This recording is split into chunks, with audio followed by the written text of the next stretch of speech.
युक्तो धनधान्येषु कालितः मनुष्यो मत्प्रसादेन भविष्यत्संशया स्वाहा वंशे विभूषितकरान्नौ निर्दाभात् पीताम्बरमदरुणबिम्बफलोधरक्षात् पूर्णेन्दुसुन्दरमुखादरबिन्दुनेत्रात् कृष्णात् परं त्वं किं वित्तहं न जानामि स्वाहा जयत्यति महाबलो रामो लक्ष्मणस्य महाबलः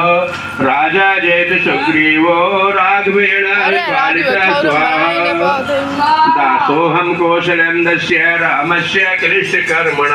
हनुमान् शतसेनानां निहन्ता मारुतात्मजा स्वाहा न रावण सह सम्यक् युद्धे परिबलं भवेत् शिराभिः प्रहर्तां पात्वैषां स्वाहा अर्धित्वा पुरी लङ्कामभिवाद्य मैथिलीं